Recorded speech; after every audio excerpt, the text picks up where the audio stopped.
د بینظیر انکم سپورٹ پروگرام د طرفه یو نوی پروگرام شروع شوی دی بینظیر هنرمند پروگرام. په هغې کې تاسو خپل ځان چې دی دا رجسټر کولی شئ.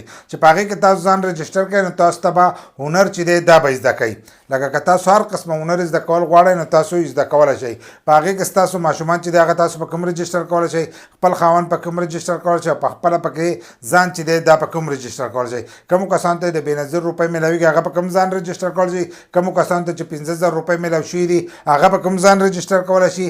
او کم کسانو ته چې راځي تاسو د دې پروګرام دپاره ایلی نو هغه کسان چې دی هغه هم به دې پروګرام کې ځان رجسټر کولی شي. نو ښه په اسانو په کور دننه باندې چې دی په دې پروګرام کې تاسو ځان رجسټر کولی شئ. لکه خپل موبایل نه تاسو دغه رجسټریشن چې دی دا کولی شئ. دې سیټ ته به تاسو ته زموږ د سکرین ریکارډنګ ښکارېږي. د دې ویب سایټ لینک چې دی دا به زه د دې ویډیو په ډسکرپشن کې ورکوم. په یوټیوب کې به مظلومیار سپیک سرچ کوئ دا ویډیو چې دی دا به کولاو کړئ. د دې په ډسکرپشن کې چې دی د دې دا لینک په پروت وي. نو په دې کې دلته کې تاسو له معلومات درکړي چې کم کسان د دې دپاره رجسټریشن کولی شي. نو په دې کې یو شرط چې دی دا یې ښودی دی چې د 18 کالو نه والا د 40 کالو پورې د کمو کسانو عمر وي نه هغه کسان چې دی هغه به دې کې رجسټریشن کولی شي.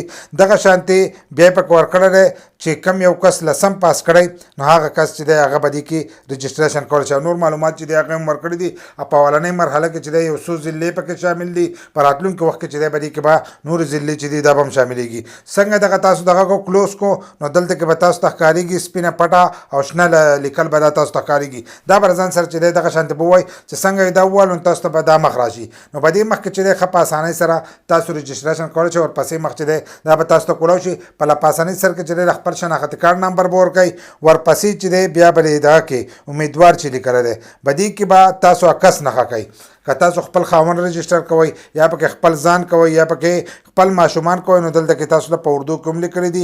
که خود نښه کړو لکه سلپ نو ته په خپله چې دی ځان رجسټر کولی شي. که خپل ماشومان کوئ نو ماشومان بچي ورته لیکلي دي. دغه شانتې شور چې دی دا یې په کوم نښه کړی نو په دې کې به هغه یو کس چې دی به نښه کوي چې کوم کس رجسټریشن کوي. بیا لاندې چې دی تاسو له دا کوډ درکړی 6273 دغه کوډ چې دی دا به ولیکئ او لاندې چې دی دا شنه پټه او سپین لیکل چې دی دا به ووایي نو تاسو ته به ورپسې مخ چې دی هغه به کولاو شي. څنګه چې هغه ورپسې مخ تاسو ته کولاو شي نو په هغې کې به تاسو له یو پارام درکړی شي.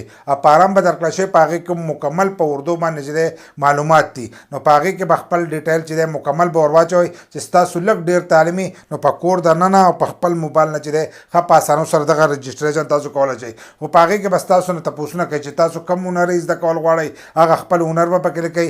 خپل تعلیم چې دی دغه به پکې لیکئ. د خپل شناختی کارډ د خپلې ضلعې پته. خو په دغه ځای کې به خیال ساتئ چې ضلع یو کم ور واچوله چې هغه ضلع کې تاسو اوسېږئ او د هغه ځای کې تاسو ته په اسانۍ سره چې دی هنر زده کړي. داسې نه چې بله ضلع یې ور واچوه نو بیا ضلع چې دی دا نه چینج کېږي. نو په دغه ځای کې به احتیاط کوئ. که بیا هم په دې نه پوهېږئ نو تاسو د بینظیر دفتر ته تللی شئ. هلته کې هم دا رجسټریشن چې دی دا کولی شئ. او په راتلونکي وخت کې به زه بله ویډیو چې دا تفصیلي فارم به کولاو کړم نو په هغې به راته هم طریقه وښیم چې په دغه طریقه تاسو دا فارم چې دی دا ډکولی شئ. خو دا ویډیو چې دا نور اوږدېږي نو په هغې کې به راته بیا مکمل طریقه وښیم. خو د هغې لپاره زموږ د فیسبوک پیج او یوټیوب چینل چې دی دا ځان سره یو ځای کوئ.